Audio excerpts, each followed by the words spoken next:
नमस्कार, आप देख रहे हैं IBC 24। मैं हूं आपके साथ विजय कुमार पंड्या। खबरों की शुरुआत करते हैं। एक तरफ दिल्ली में देश भर के किसान आंदोलन पर डटे हुए तो दूसरी तरफ बीजेपी किसान सम्मेलनों का आयोजन कर रही है। किसानों को तीनों कृषि बिलों का फायदा बता रही है। रीवा के एनसीसी ग्राउंड में आयोजित संभागीय किसान सम्मेलन में मुख्यमंत्री शिवराज सिंह चौहान और बीजेपी प्रदेश अध्यक्ष VD शर्मा शामिल हुए। इस दौरान किसानों को संबोधित करते हुए मुख्यमंत्री ने कृषि बिल के विरोध को लेकर किए जा रहे कांग्रेस के उपवास पर सवाल उठाए। उन्होंने कहा कि कांग्रेस को तो प्रायश्चित करना चाहिए, उन्होंने अपनी सरकार में ऐसी कोशिश नहीं की। इसी तरह जबलपुर में भी आयोजित संभागीय किसान सम्मेलन में मुख्यमंत्री और बीजेपी प्रदेश अध्यक्ष शामिल हुए। सभा में मुख्यमंत्री ने कांग्रेस पर जमकर हमला बोला। वहीं ग्वालियर में आयोजित बीजेपी के किसान सम्मेलन में केंद्रीय कृषि मंत्री नरेंद्र सिंह तोमर और राज्यसभा सांसद ज्योतिरादित्य सिंधिया ने तीनों कृषि बिलों को किसानों के हित में कानून बताया है। उन्होंने कहा कि आंदोलन का हल जल्द ही निकलेगा। सागर में आयोजित बीजेपी के संभागीय किसान सम्मेलन में केंद्रीय मंत्री प्रहलाद पटेल, PWD मंत्री गोपाल भार्गव और नगरीय प्रशासन मंत्री भूपेंद्र सिंह समेत सागर और टीकमगढ़ के सांसद भी शामिल हुए। इस दौरान नेताओं ने कहा कि ये आंदोलन किसानों का नहीं बल्कि लोकतंत्र को कुचलने के लिए हो रहा है।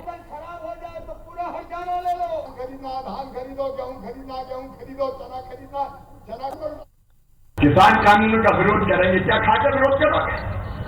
100 चूहे खाकर बिल्ली हज करने जा रही है। राहुल गांधी विरोध कर रहे हैं। राहुल गांधी तुम्हें मालूम है खेती क्या होती है रे? किसानी क्या होती है? 3 नए कृषि सुधार बिल जो आए हैं वह किसान की हर समस्या का समाधान है। जहां तक आंदोलन का प्रश्न है, आंदोलन में किसान यूनियन के साथ सरकार वार्ता में है, जल्द ही समाधान निकलेगा। लेकिन विपक्षी दल पूरे देश में किसानों को गुमराह करने का असफल प्रयत्न कर रहे हैं। जो विधेयक पारित हुए हैं संसद में नरेंद्र सिंह जी के नेतृत्व में, प्रधानमंत्री जी के नेतृत्व में, उससे एक नई विचारधारा किसानों के लिए भी हम कर रहे हैं। और किसानों को गुमराह करने का काम कांग्रेस और वामपंथी और तथाकथित जैसी ताकतें, जो देशद्रोही ताकतें खड़ी हैं, इन ताकतों को जवाब देने का काम रीवा के किसान सम्मेलन के अंदर इस जन समुदाय को देने की आवश्यकता है। ये जो आंदोलन दिल्ली वगैरह में हो रहा है, 1,50,000 लोग इकट्ठे होकर संसद के फैसले को बदलवाने का काम, और फिर मैं कहूंगा कि लोकतंत्र के अपहरण करने का काम, भीड़ तंत्र को उस पर हावी करवाने का काम ये कर रहे हैं। केंद्रीय कृषि कानून के समर्थन में मध्य प्रदेश में लगातार किसान सम्मेलन हो रहे हैं। इंदौर में भी किसान सम्मेलन हुआ। इसमें भाजपा के बड़े नेताओं ने किसानों को कृषि कानून के बारे में जानकारी दी, उन्होंने जागरूक किया। कृषि कानून को लेकर IBC 24 की पड़ताल में जाने क्या है मालवा निमाड़ के किसानों की राय। एक वो मंडी वाला है, मंडी चालू रहेगी, बढ़िया रहेगा और बाजार में भी खरीद रहेगा, उससे भी अच्छा रहता है। किसान को कहीं भी भाव अच्छा उचित मिलेगा, वहाँ से खरीद लेगा। कि हम समर्थन में हैं और जो कृषि उपज मंडी में जो माल बिक रहा है उससे भी हम उसमें है, सहयोग में है। जो बाहर बिकता है उसको उचित दाम मिलना चाहिए, समर्थन मूल्य पे बिकना चाहिए। वैसे बहुत फायदा है किसान को, आज उसकी आज़ादी मिल रही है, उसका माल कहीं भी बेचे। अगर ज़्यादा मूल्य अगर किसान को साहूकार के यहाँ मिलता है तो किसान वहाँ बेच सकता है, और अगर कम उससे कम अगर किसान को वहाँ साहूकार कम देता है और मंडी में ज़्यादा देता है तो मंडी में बेच सकता है। जो बिचौली थी ना बीच वालों के, वो बिचौली खत्म कर दी नरेंद्र जी ने और किसानों को इतना लाभ मिल रहा है तो हम इससे खुशी है। और केंद्र सरकार के साथ में सारे किसान। बीजेपी के राष्ट्रीय महासचिव कैलाश विजयवर्गीय इंदौर में हुए किसान सम्मेलन में मंच से बातों ही बातों में बड़ी बात कह गए। उन्होंने कहा कि कमलनाथ सरकार को गिराने में प्रधानमंत्री नरेंद्र मोदी की भूमिका थी, न कि धर्मेंद्र प्रधान की। हालांकि ये बात विजयवर्गीय ने मजाकिया लहजे में कही थी। विजयवर्गीय ने कहा कि कमलनाथ सरकार को गिराने में प्रधानमंत्री मोदी का इशारा था। वहीं मजाक में दिए गए इस बयान को लेकर कांग्रेस भी मुखर हो गई है। कांग्रेस नेताओं का कहना है कि ये बात कांग्रेस हमेशा से कहती आई है कि कमलनाथ की संवैधानिक सरकार को प्रधानमंत्री मोदी के कहने पर गिराया गया था। इस बात को कैलाश विजयवर्गीय ने स्वीकार कर लिया है। मैंने आज तक किसी को नहीं बताई, पहली बार इस मंच में बता रहा हूं कि कमलनाथ जी की सरकार गिरा किसी की थी तो नरेंद्र मोदी जी की थी, धर्मेंद्र प्रधान जी की नहीं थी। पर किसी को बताना मत ये बात, आज तक मैंने किसी को नहीं बताई।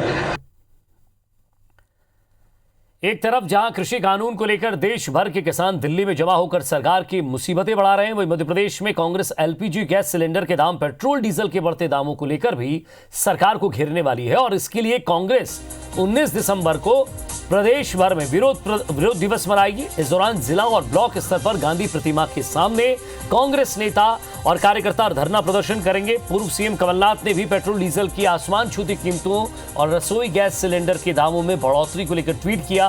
उधर इंदौर पहुंचे पेट्रोलियम मंत्री धर्मेंद्र प्रधान का कहना है कि ठंड के दिनों में एलपीजी की खपत बढ़ जाती है, डिमांड ज्यादा और सप्लाई कम होने से दामों में इजाफा हुआ है। इसके अलावा अंतर्राष्ट्रीय बाजार में कच्चे तेल के दाम बढ़ने से भी हमें समय समय पर देश में भी दाम बढ़ाने पड़ते हैं, लेकिन अगले महीने से एलपीजी के दाम फिर से सामान्य हो जाएंगे। इसके पहले भी जब धर्मेंद्र प्रधान इंदौर आए थे तो उन्होंने पेट्रोल डीजल की बढ़ती कीमतों के पीछे अमेरिकी चुनाव को वजह बताया था, और अब उन्होंने एलपीजी गैस सिलेंडर के बढ़ते दाम का कारण ठंड को बताया है। मैं स्वीकार करता हूं इसी महीने में बढ़ी है। ये अंतर्राष्ट्रीय हमको इंपोर्ट करना पड़ता है। अंतर्राष्ट्रीय बाजार में जैसे जैसे दाम बढ़ते हैं हमको ग्राहकों को बीच बीच में उसकी पालन करना पड़ता है। आगे वाले दिनों में और ठंड के महीने में दुनिया में ठंड के महीने में एलपीजी की खपत बढ़ जाती है, इसलिए एलपीजी की डिमांड बढ़ने के कारण प्राइस बढ़ते हैं। ये आने वाले महीने में फिर घट जाएगी। मुख्यमंत्री शिवराज सिंह चौहान ने अपने तेवर दिखाते हुए यह साफ कर दिया है कि मध्य प्रदेश में अब बेलगाम अफसरशाही बर्दाश्त नहीं होगी। दरअसल मुख्यमंत्री ने हाल ही में कलेक्टर एसपी कॉन्फ्रेंस के दौरान लापरवाही को लेकर कटनी कलेक्टर और नीमच एसपी को हटा दिया था। अब एक बार फिर मुख्यमंत्री शिवराज सिंह चौहान 4 जनवरी को कलेक्टर एसपी कॉन्फ्रेंस करने जा रहे हैं। माना जा रहा है कि 4 जनवरी को होने वाली कॉन्फ्रेंस में भी कई कलेक्टरों पर गाज गिर सकती है, क्योंकि मुख्यमंत्री ने पिछली बैठक के दौरान आत्मनिर्भर मध्य प्रदेश को लेकर जो रोड मैप दिया था उस पर तय समय के मुताबिक काम नहीं हुआ, तो जिले के कलेक्टर एसपी का नपना तय है। हालांकि कांग्रेस मुख्यमंत्री के दावों से इत्तेफाक नहीं रखती। कांग्रेस नेताओं का कहना है कि जब से बीजेपी सत्ता में आई है तब से अफसर मदमस्त हो गए हैं। उधर बीजेपी नेताओं का कहना है कि आत्मनिर्भर मध्य प्रदेश के लिए सरकार की कसौटी पर अफसरों का खरा उतरना जरूरी है। काम जो प्रभारी मंत्रियों के साइन से होने वो ठप पड़े हुए हैं। स्पष्ट है सिर्फ ये दिखावे के लिए और इंस्टेंटमेंट बनने के लिए सरकार चलाने का काम ना करे। पहले तो प्रभारी मंत्री तय करे जिनको सरकार चलाए। एक तरफा एकला चलो की नीति को छोड़ के सबको साथ ले और साथ लेके मुझे लगता है सरकार को चलाए तो ज्यादा बेहतर होगा। नहीं, निश्चित रूप से लगातार जिस तरीके से शिवराज सिंह चौहान जी ने वर्तमान के कार्यकाल में और ज्यादा कसावट करते हुए कलेक्टर्स कमिश्नर की कॉन्फ्रेंस पिछली बार की थी, उसमें कई सारे मुद्दों में उनको घेरा था, और लगातार जिस तरीके से जमीन की जानकारी शिवराज सिंह चौहान जी के पास रहती है उसके माध्यम से कई सारे एसपी और कलेक्टर यदि जवाब देने की परिस्थिति में नहीं थे तो उनके साथ अगले दिन क्या हुआ ये सब जानते हैं। सीएम शिवराज सिंह चौहान के निर्देश के बाद जबलपुर में जिला प्रशासन भूमाफियाओं पर लगातार कार्रवाई कर रहा है और इससे माफियाओं में हड़कंप भी मचा हुआ है। स्ट्रीट शीटर मोनू सोनकर का मकान और कार्यालय जिस पर बुलडोजर चलाने के बाद डोलामाइट खदानों को अवैध रूप से चलाने वाले महेश यादव और उसके भाई दिनेश यादव के चरगवा रोड के जोधपुर पड़ाव में शासकीय भूमि पर बनी दुकानों को कब्जे से मुक्त कराया गया। जमीन की कीमत लगभग 10 करोड़ रुपए बताई जा रही है। वहीं सतना जिला प्रशासन ने एक और गांजा कारोबारी पर शिकंजा कसा है।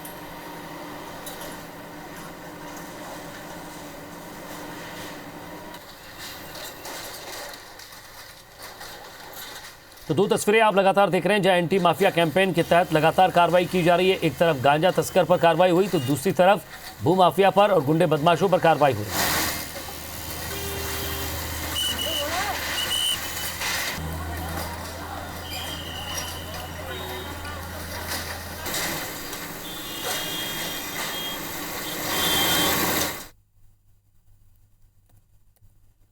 पश्चिम बंगाल में लगातार हो रही हिंसा को देखते हुए पश्चिम बंगाल में भाजपा के चुनाव प्रभारी और महासचिव कैलाश विजयवर्गीय ने राष्ट्रपति शासन की मांग की है। उन्होंने कहा है कि या तो राष्ट्रपति शासन लगाया जाए या चुनाव आयोग निष्पक्ष और निर्भीक चुनाव कराने की जिम्मेदारी ले। इस मुद्दे को लेकर पश्चिम बंगाल के भाजपा प्रतिनिधियों ने चुनाव आयोग से भी मुलाकात की है। विजयवर्गीय का कहना है कि बंगाल में इतनी अराजकता फैल चुकी है कि आगामी दिनों में निष्पक्ष चुनाव होना नामुमकिन लग रहा है। उन्होंने कहा कि राज्य के सभी अधिकारी और कर्मचारी टीएमसी के गुंडों के इशारे पर काम कर रहे हैं। चुनाव के दौरान केंद्रीय सुरक्षा बल के साथ ही मतदान कराने के लिए केंद्र के ही अधिकारियों की नियुक्ति की जानी चाहिए। यदि ये नहीं हो सकता है तो दूसरा रास्ता राष्ट्रपति शासन लगाने का ही बचता है।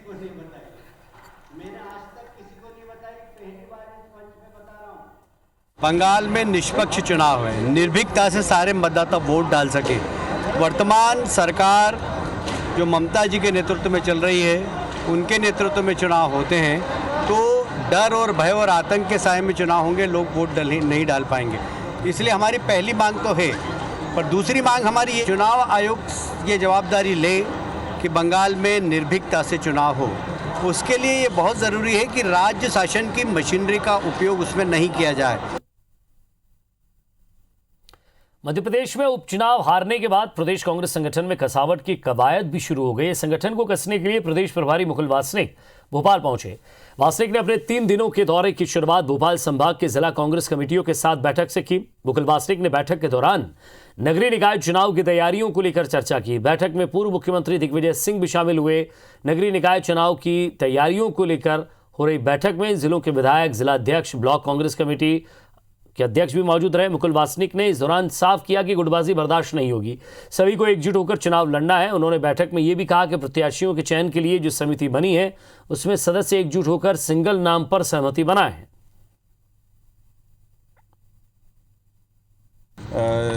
जिला कांग्रेस को उन्होंने आदेश किया है कि वार्ड वार्ड में जाके मीटिंग करें, कुछ ट्रेनिंग प्रोग्राम भी होंगे और पूरी ताकत से एकजुट होकर कांग्रेस चुनाव लड़ेंगे। देखिए, स्पष्ट है आगे की रणनीतियां नगरीय निकाय चुनावों की बन रही है। हमारे प्रभारी यहाँ पे आए हुए हैं। माननीय प्रभारी जी और कमलनाथ जी के निर्देश पे पूरे प्रदेश के अंदर कैसे नगरीय निकाय चुनाव में जाया जाए, किसके ऊपर क्या रणनीति बनाई जाए, उसके ऊपर कार्रवाई चल रही है। मध्य प्रदेश कांग्रेस प्रभारी मुकुल वासनिक ने विधायकों और पूर्व विधायकों को महापौर का चुनाव लड़ने को लेकर कहा है कि अभी हमने इस पर कोई रणनीति नहीं बनाई है। पीसीसी चीफ कमलनाथ, प्रदेश कांग्रेस कमेटी सदस्य और जिला कांग्रेस के साथ चर्चा के बाद इस पर अंतिम निर्णय लिया जाएगा। प्रदेश कार्यकारिणी भंग करने के सवाल पर कहा कि संगठन में बदलाव सतत प्रक्रिया है, वक्त आने पर किया जाएगा। मुकुल वासनिक से चर्चा की हमारे संवाददाता नवीन कुमार सिंह। मध्य प्रदेश कांग्रेस प्रभारी मुकुल वासनिक भोपाल पहुंच चुके हैं। आज कांग्रेस मुख्यालय में बड़ी बैठक होने जा रही है। सर, नगरीय निकाय चुनाव सामने हैं, आज आप भोपाल में हैं, क्या माना जाए सर? नहीं, ये 3-4 दिन के दौरे के हिसाब से मैं मध्य प्रदेश अभी पहुंचा हूं। आज भोपाल में, कल सागर, परसों जबलपुर और फिर रीवा, ये 4 संभागों में कुछ जिला कांग्रेस कमेटी के साथियों से और कुछ कांग्रेस के वरिष्ठ नेता, हमारे अग्रिम संगठन के साथियों के साथ हम बातचीत करेंगे। संगठन को और मजबूत कैसे किया जा सकता है, स्थानीय निकाय के चुनाव की तैयारी कैसे चल रही है, ये तमाम चीज़ों पर चर्चा होगी और फिर उसके बाद में जहाँ पर भी जो भी कदम उठाना ज़रूरी है उसके हिसाब से। 16 नगर निगम बीजेपी के पास हैं। चुनौती एक आप लोगों के सामने बड़ी है।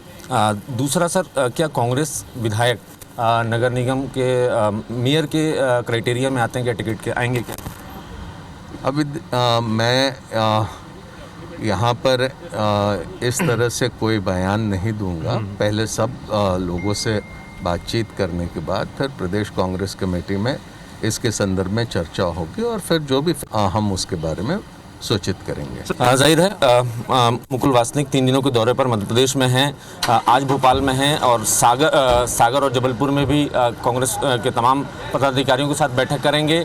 दावा है कि मध्य प्रदेश कांग्रेस 2023 के पहले एक बार फिर मजबूती के साथ खड़ी होगी और सामने जो चुनौती है नगर निकाय चुनाव की, उसमें भी दमदारी के साथ कांग्रेस नजर आएगी। कैमरामैन अमरीश के साथ नवीन सिंह, IBC 24 भोपाल। दिल्ली में पड़ रही कड़ाके की ठंड का सीधा असर किसान आंदोलन पर भी देखने को मिल रहा है। किसान नेताओं के मुताबिक अब तक इस आंदोलन में 24 से ज्यादा किसानों की मौत हो चुकी है। वहीं ठंड से कई किसान नेताओं के बीमार होने की खबर है। दिल्ली की टीकरी बॉर्डर पर ठंड से कृति किसान यूनियन के उपाध्यक्ष राजेंद्र सिंह समेत कई किसान बीमार हो गए हैं। टीकरी बॉर्डर से किसानों से बात की हमारे संवाददाता नासिर गौरी। दिल्ली की जो अब ठंड है अपना कहर बरपाना शुरू कर दिया है। हम किसान आंदोलन की बात करें तो हर दिन का एक रेशो ये है कि एक व्यक्ति की कहीं ना कहीं किसान की डेथ भी हो रही है और कई लोग बीमार भी पड़ रहे हैं। हमारे साथ में किसान कीर्ति मोर्चे के वाइस प्रेसिडेंट हैं राजेंद्र सिंह जी, वो भी बीमार हैं, बीमार पड़ गए। क्या दिल्ली की जो ठंड है अब वो परेशान भी करने लगी है आंदोलन के लोगों को? नहीं, देखो, परेशानी तो हम किसी भी बात की नहीं मानते, लेकिन सर्दी बढ़ गई। उस दिन सिंघू अनशन पर थे तो स्टेज काफ़ी ऊंची है, काफ़ी सर्द हवा चल रही थी, तो उससे कल की थोड़ी सर्दी लग गई है, थोड़ा नज़ला जुकाम हो गया। लोगों की डेथ हुई है रोड एक्सीडेंट में। कल सिंघू एक वो बुजुर्ग थे, हार्ट फेलर हो गया।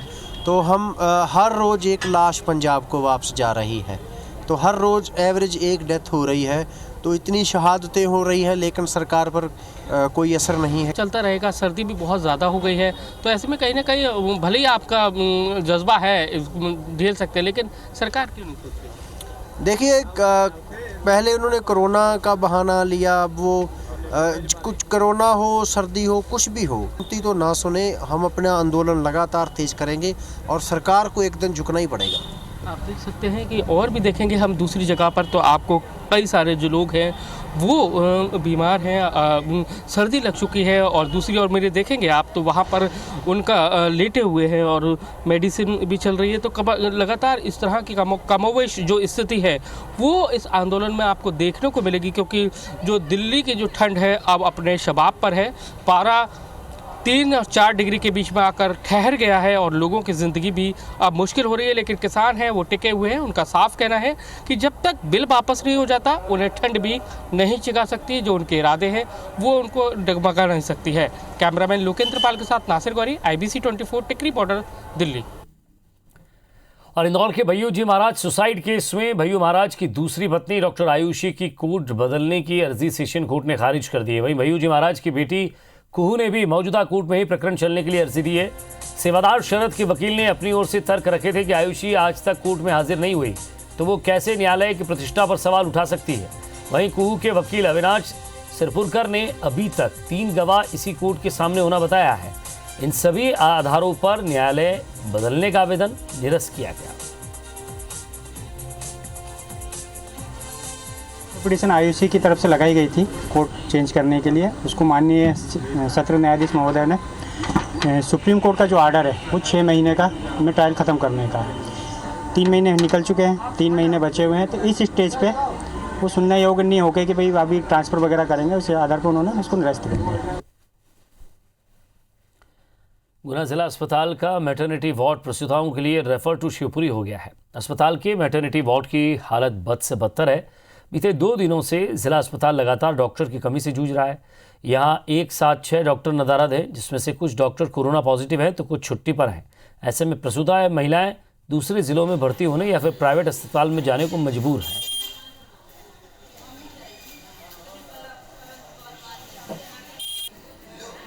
हॉस्पिटल में चिकित्सकों की अभी वर्तमान में कमी आ गई एकदम।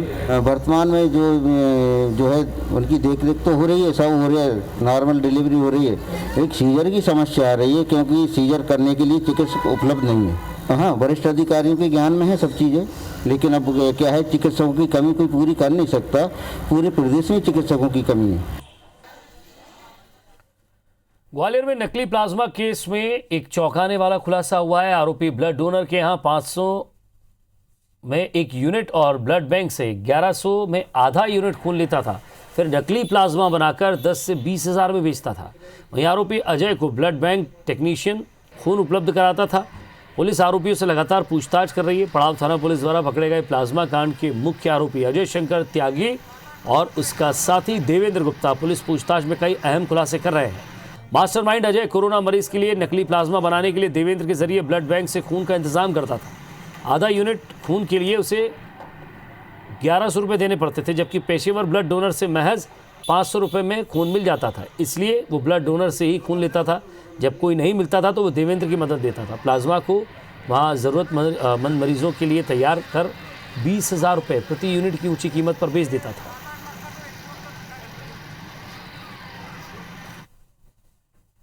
लैब असिस्टेंट है, तो क्या रेट में लेता था वो, लगभग 1100 रुपये की रेट बताई थी उसने। और हॉस्पिटलों में वो जो दाम उसे मिलते थे वो 3000 के लगभग उसे मिलते थे ब्लड के। प्लाज्मा वो 8000 से 11000 रुपये में लेता था और 18,000 रुपये में बेचता था। और इसी के साथ फिलहाल इस बुलेटिन में इतना ही। नमस्कार।